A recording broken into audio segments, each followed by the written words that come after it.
ஒரு 80 கிலோமீட்டர் தூரத்தில் இருக்கிறது கிருஷ்ணப்பட்டினம் அப்படின்னு ஒரு போர்ட். அந்த கிருஷ்ணப்பட்டினம் துறைமுகம் அதானிக்கு சொந்தமான துறைமுகம். 2008ஆம் ஆண்டு ஜூலை மாதம் 17ஆம் தேதி அந்த அதானி துறைமுகம் கிருஷ்ணப்பட்டினம் துறைமுகம் நடைமுறைக்கு வந்தது. கிட்டத்தட்ட 16 ஆண்டு காலம் ஆயிற்று. ஒரு வாரத்துக்கு முன்னாடி ஆயில், குரூட் ஆயில், நம்ம ஆயில் டாப்ல ஹேண்டில் பண்றோம் இல்லையா, குரூட் ஆயில், அந்த கச்சா எண்ணெய் குரூட் ஆயிலை ஏற்றிட்டு வந்த ஒரு கப்பல் கிருஷ்ணப்பட்டினம் துறைமுகத்துக்கு வெளியே வந்து காத்துட்டு இருந்தது. கிருஷ்ணப்பட்டினம் துறைமுகம் மத்திய அரசுக்கு கடிதம் எழுதுகிறார், ஷிப்பிங் மினிஸ்ட்ரிக்கு. ஒரு வார காலமாக ஒரு ஆயில் கப்பல் காத்துக் கொண்டிருக்கிறது. அதற்கு உடனடியாக நீங்கள் அனுமதி தர வேண்டும். நாங்கள் எல்லா விதமான வசதிகளையும் வைத்திருக்கிறோம். இந்திய நாட்டில் இருக்கிற அரசுக்கு சொந்தமான பெரும் துறைமுகங்களைப் போலவே எங்களிடம் வசதி இருக்கிறது அப்படின்னு கேட்டு காத்துக் கொண்டிருந்த அந்த ஆயில் டேங்கர் சென்னைக்கு வரவில்லை. விசாகப்பட்டினம் அரசு துறைமுகத்துக்கு போகவில்லை. ஆனால் கிருஷ்ணப்பட்டினம் ஒரு வாரத்துக்கு முன்னால அந்த கப்பல் அங்க வந்து காத்திருக்க அனுமதி கேட்டிருந்த அந்த கப்பலுக்கு நேற்று மாலை மத்திய அரசுடைய கப்பல் போக்குவரத்து துறை நிர்வாகம் அமைச்சர் அனுமதி வழங்கியிருக்கிறார். ஒரு வார காலத்துக்குள் அதானி துறைமுகத்திற்கு.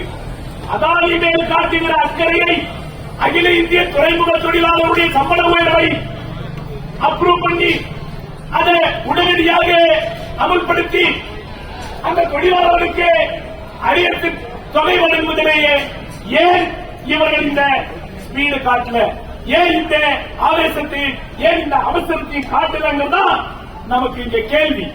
இந்த செய்தியிலிருந்து என்ன தெரிகிறது என்றால், இந்த அரசுக்கு யாருக்கான அரசு? இது யாருக்கான அரசு? தொழிலாளருக்கான அரசா அல்லது அதானிக்கான அரசா?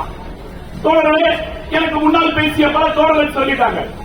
நான் உங்களுக்கு ஒரு சின்ன தகவலை மட்டும் சொல்ல போறேன். நீங்க ரொம்ப ஆர்வமா எல்லோரும் கேட்டுக்கொண்டிருக்கிற ஒரு கேள்வி. என்ன கேள்வி?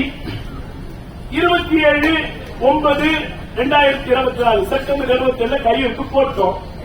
கையெழுத்து போட்டப்படி இன்னும் ஒப்பந்தம் அமலாகல.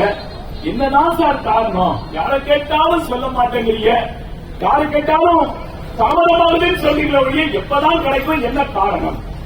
தொடர்ந்து காரணம் ரொம்ப ரொம்ப சிம்பிள்.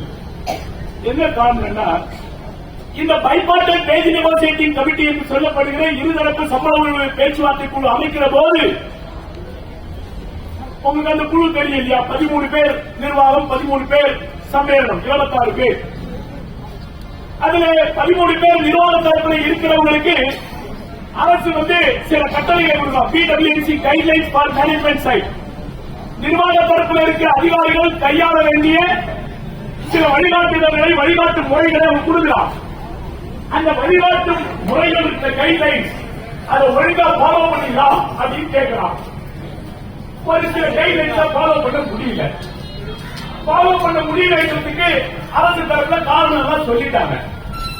என்ன முக்கியமான கைட்லைன்ஸ் அதை நீங்க பாத்தீங்கன்னா, அந்த கைட்லைன்ஸ் சொல்லிருக்கலாம், இந்த PWC செட்டில்மெண்ட்ல கையெழுத்து போட்ட பிறகு சில துறைமுகங்களுக்கு கோடிக்கணக்கில் செலவாகுமையானால் அந்த செலவை சரிகட்ட முடியாது என்று துறைமுக நிர்வாகம் கருதுமானால் எந்த நேரத்திலும் இந்த PWC செட்டில்மெண்ட் வெளியே போய்விடலாம் அப்படின்னு விட்டார்.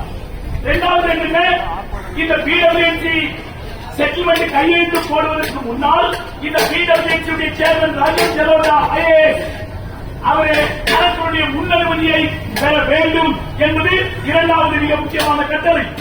மூன்றாவதாக இந்த ஒப்பந்தம் 5 ஆண்டா 10 ஆண்டா என்பதிலே விவாதத்திற்கு வந்து இது 5 இயர் பீரியாடிசிட்டியா 10 இயர் பீரியாடிசிட்டியா என்று முடிவெடுக்க வேண்டும்.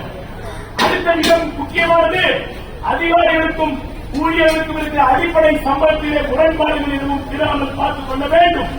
இன்னொரு பெரிய விஷயம் என்னன்னா, இதற்கு பிறகு இந்த சம்பள ஒப்பந்தத்திலேயே நீங்க ஒரு விஷயம் பேசணும். துறைமுகங்கள் எல்லாம் மத்திய காலத்தில் மாடர்னைஸ் ஆயிடுச்சு, நவீன கருவிகள் எல்லாம் வந்திருக்கிறது. ஆகவே துறைமுக தொழிலாளர்கள் செய்கிற பல்வேறு வேலைகளை கருவிகள் செய்கிறது. எங்கெல்லாம் வர்க்கர் ரிட்டைர்மெண்ட் சர்ப்ளஸ் என்று கருதினாலோ இந்த சம்பள ஒப்பந்தம் பின்னால் உடனடியாக BRS அமல்படுத்துவோம் என்று ஒரு கருத்து அதில் எழுத வேண்டும். PWC கைவிட்டு கடைசியா மிக மிக முக்கியமான ஒரு கருத்து நான் சொல்ல போறேன்.